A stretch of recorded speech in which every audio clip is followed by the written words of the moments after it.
मर्दों में होने वाले बहुत ही कॉमन जोड़ों में दर्द की वजह को डिस्कस करने जा रहे हैं और वो है गाउट या गाउटी आर्थराइटिस क्या है और ये क्यों होता है। इस डिजीज़ के अंदर हमारे जो जॉइंट्स होते हैं कोई एक जॉइंट के अंदर नॉर्मली, और इस दर्द के पीछे कोई रीज़न नहीं होगी, कहीं हम गिरे नहीं होंगे, कहीं चोट नहीं लगी होगी, तो हमें ये लगेगा कि ये दर्द। गाउटी आर्थराइटिस के पेशेंट आते हैं तो आप उन्हें कौन सी एक्सरसाइजेस कराते हैं और क्यों कराते हैं? तो हम कहते हैं फर्स्ट के आपके बिग टो के ऊपर अटैक हुआ है, तो अब आपने करना क्या है, तो आप सिंपल अपने अंगूठे को पकड़ें और ये सिंपल इसको मूव करें। 1 से 2 दिन के बाद जब दर्द में कमी आ गई है, पाँव खींचिए, नी प्रेस करिए। अस्सलाम वालेकुम, मैं हूं डॉक्टर अरूज और पेन रिलीफ सीरीज़ के एपिसोड नंबर 3 में हम आपको वेलकम करते हैं।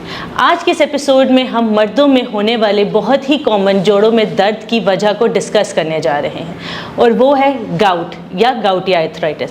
और इसको हमें एक्सप्लेन करने के लिए हमें ज्वाइन किया है हमारे consultant physiotherapist doctor Irfan Ahmad. Thank you so much doctor Irfan, आपने हमें ज्वाइन किया। डॉक्टर इरफान, काइंडली हमारे नाज़रीन को बताएं गाउट या गाउटी आर्थराइटिस क्या है और ये क्यों होता है। डॉक्टर अरूज, हमें सबसे पहले ये समझना है कि जो गाउट है ये बेसिकली एक इन्फ्लेमेटरी डिजीज़ है, यानी कि इस डिज़ीज़ के अंदर हमारे जो जॉइंट्स होते हैं कोई एक जॉइंट के अंदर normally monosodium urate crystal deposit हो जाती हैं।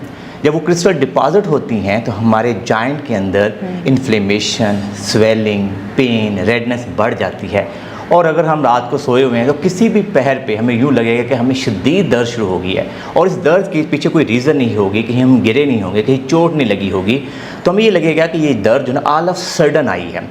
ये बेसिकली अगर देखा जाए तो इसको हम गाउट का यानी कि फर्स्ट गाउट का अटैक कह सकते हैं। अगर ये रिपीटेड अटैक हो जाएं तो तब हम इसको कहेंगे कि गाउटी अटैक्स हो रहे हैं और अल्टीमेटली ये इसको हम गाउटी आर्थराइटिस बोलते हैं, क्योंकि जब ये बार बार अटैक होते हैं तो हमारे जॉइंट की जो कार्टिलेज है वो वेयर एंड टेयर पे जाना शुरू हो जाती है, उसके अंदर आपकी डिस्ट्रक्शन होना शुरू हो जाती है और उस कंडीशन को हम बेसिकली गाउटी आर्थराइटिस बोलते हैं। अगर इसका अंडरलाइन काज की बात की जाए कि इसकी वजह क्या बनती है तो वो है हाई यूरिक एसिड, जिसको हम हाइपर यूरिसीमिया भी बोलते हैं।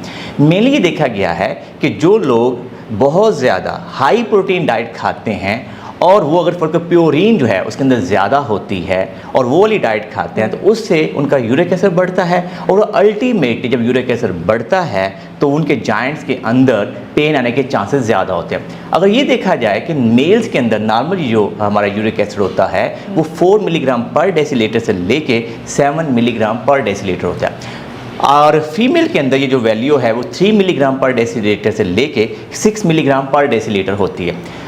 लेकिन आज के दौर में हमने ये देखा है कि अगर कई लोगों का 6 मिलीग्राम पर डेसीलीटर से ज़्यादा यूरिक एसिड हो तो उससे भी उनका गाउट का अटैक होने के चांसेस बढ़ जाते हैं।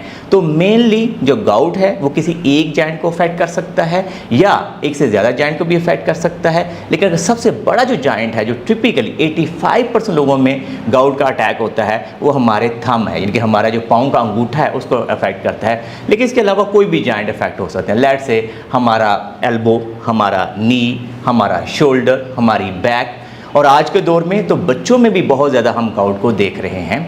तो बेसिकली एक इन्फ्लेमेटरी डिजीज़ है जो जॉइंट को अफेक्ट करती है और उसका अंडरलाइन का मेनली हाई यूरिक एसिड है। डॉक्टर इरफान, आपने बहुत डिटेल में हमें बताया कि गाउट क्यों होता है, तो डॉक्टर इरफान क्या गाउट का हमारे लाइफस्टाइल से या हमारी डाइट से कोई रिलेशनशिप है? डॉक्टर रोज, ये बहुत इंपॉर्टेंट क्वेश्चन है और हमारा पेन रिलीफ सीरीज़ के अंदर जो हम टॉपिक्स चूज़ करते हैं उनका मेन ऑब्जेक्टिव भी यही है कि ऐसे टॉपिक को चूज़ किया जाए जो कोई लाइफस्टाइल से बहुत ज़्यादा अफेक्ट होते हैं।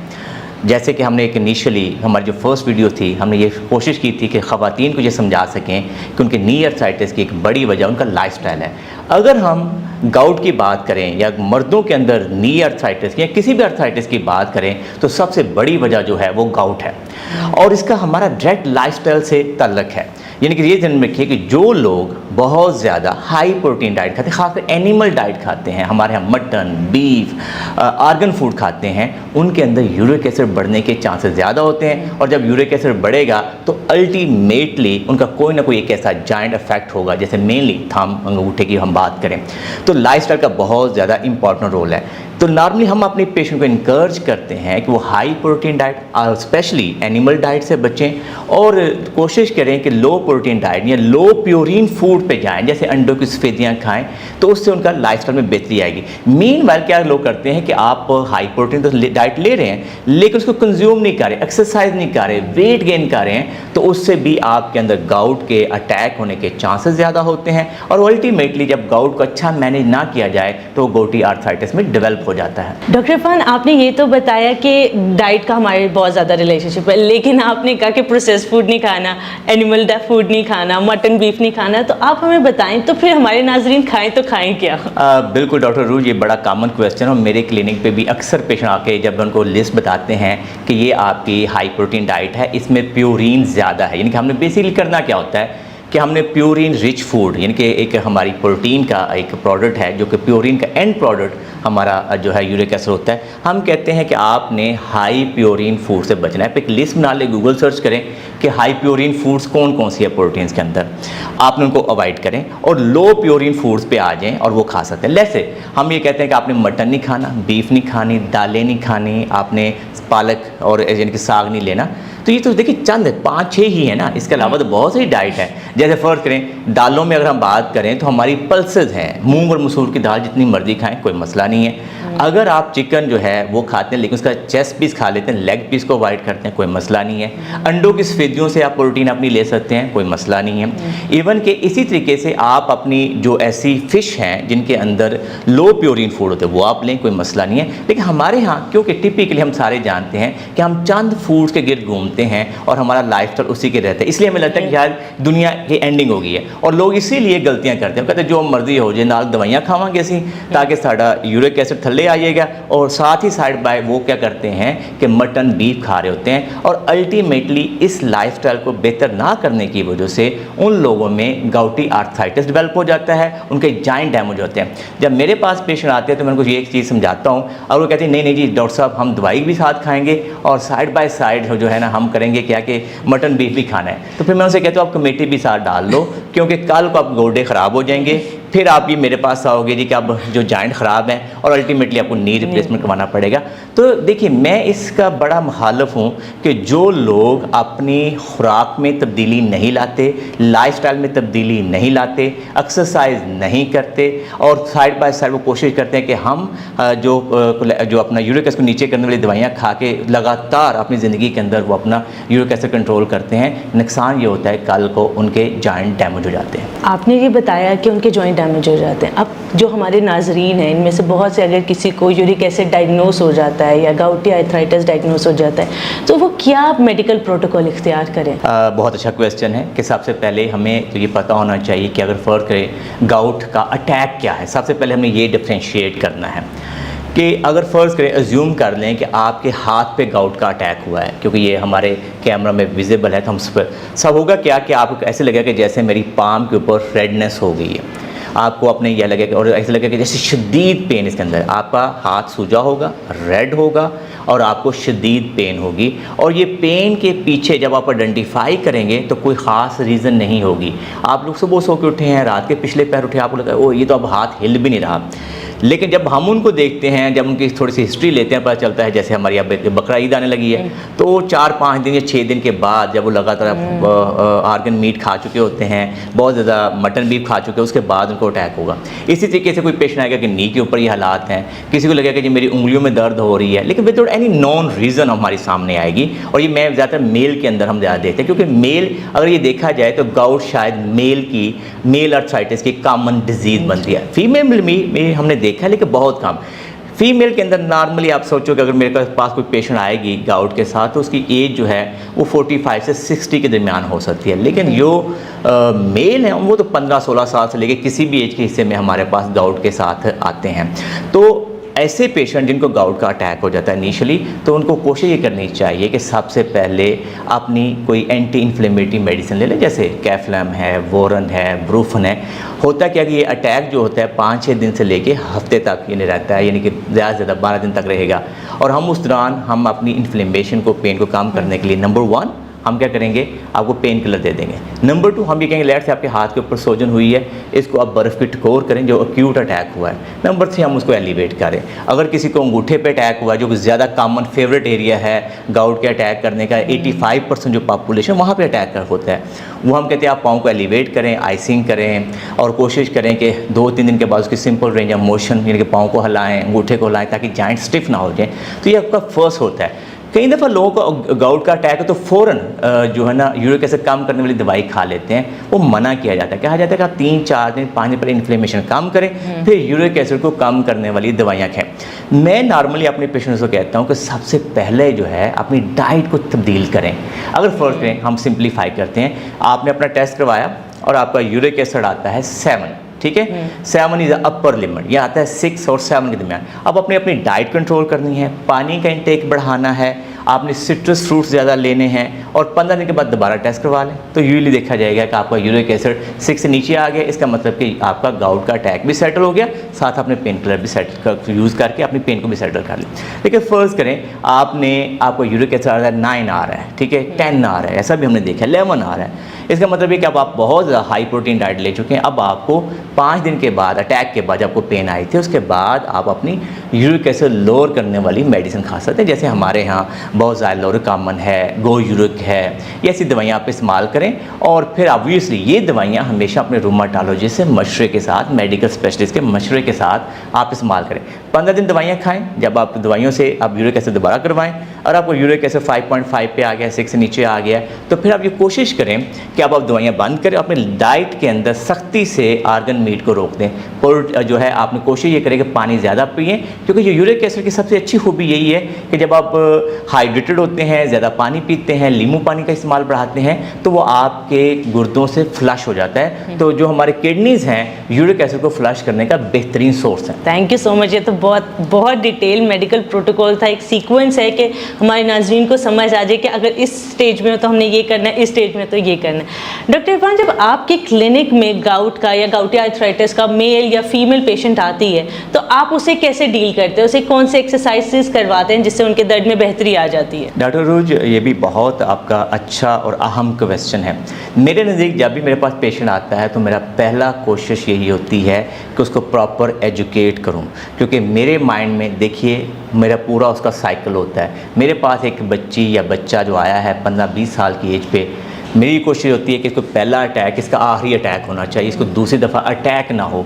और वो कैसे हो सकता है? नंबर 1, हमें अंडरस्टैंड कर लेना चाहिए कि हमारा गाउट का अटैक होने की वजह क्या थी। क्या? नंबर 1, हम हाई प्रोटीन डाइट ले रहे हैं, हमने बहुत ज़्यादा आर्गन मीट पे हैं। देखिए नॉर्मली हम ये समझने कि हमें प्रोटीन चाहिए कितनी, हमें 0.7 ग्राम जो है 0.7 ग्राम पर केजी चाहिए। लेट से एक बंदा 70 केजी का है, उसको 70 ग्राम आपको प्रोटीन चाहिए। हम आधा किलो कढ़ाइयाँ खा जाते हैं, आधा किलो तो हम मटन भी खा जाते हैं। तो हमें अब ये देखना है कि अब 1 किलो मटन खा रहे हैं, उसके अंदर प्रोटीन कितनी बन जाती है? 400 से लेके 500 ग्राम हमारी ले लीजिए। और एक्सरसाइज होती नहीं है। एक्सरसाइज होती नहीं है, तो अल्टीमेटली वो तो आपकी जाएगा। इवन कि जो बॉडी बिल्डर हैं, जो एथलीट्स हैं, जो जिम करते हैं, उनको भी ये कहा जाता है कि आपने 2 ग्राम पर केजी से ज़्यादा प्रोटीन नहीं लेनी। और अगर आप बॉडी बिल्डर हैं और आपको कोशिश ये करनी है कि आपने प्रोटीन ज़्यादा रिक्वायर्ड है, तो आप एक बैलेंस किस्म का एक प्लान डिज़ाइन करते हैं। तो लिहाजा सबसे पहले हम एजुकेट करते हैं कि आपने अगर प्रोटीन ज़्यादा ले रहे हैं, किसी वजह से मजबूरी भी है, तो आपने हाइड्रेशन ज़्यादा रखनी है, आपने पानी ज़्यादा पीना है, नींबू पानी का ज़्यादा इस्तेमाल कर दें,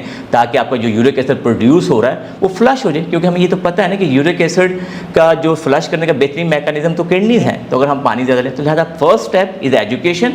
क्योंकि अगर जो पेशेंट बार बार अटैक के साथ आ रहा है, क्योंकि मैंने बहुत सारे, अगर कोई मेल पेशेंट मेरे पास आता है और अगर उसकी 40 और 50 साल के दरमियान एज है, 60 साल के दरमियान एज है, तो हम जब देखते हैं कि नी डैमेज हुआ है, नी में पेन रहती है, तो यकीन मानिए हमारा जो पहला क्वेश्चन होता है कि आपका यूरिक एसिड कंट्रोल है, तो यूजली पता चलता है कि उसका यूरिक एसिड कंट्रोल नहीं है। मेरे पास नी रिप्लेसमेंट के मेल जो पेशेंट कॉमनली होते हैं वो यूरिक एसिड बढ़ने की वजह से होते हैं। तो पहला स्टेप हम उनको एजुकेट करते हैं। फिर दूसरा स्टेप जो है उसके लिए हम कुछ एक्सरसाइज करते हैं। अब हम कोशिश करते हैं कि आपके नाज़रीन को वो एक्सरसाइज करके भी दिखाएं।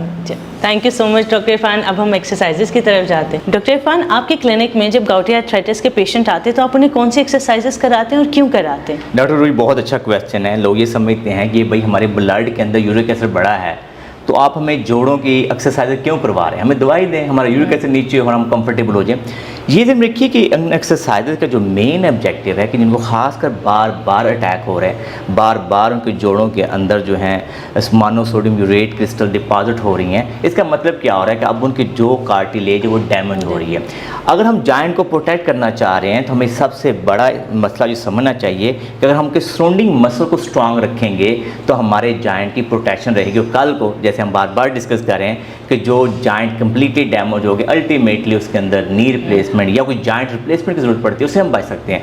लेट्स से कि फर्स्ट करें आपके अंगूठे के ऊपर अटैक हुआ और अब आपको बार बार अटैक हो रहा है, तो नॉर्मली क्या होता है कि जोड़ जो है उसकी मूवमेंट ही खत्म हो जाएगी, जोड़ ऐसे क्योंकि फ्यूज हो जाएगा।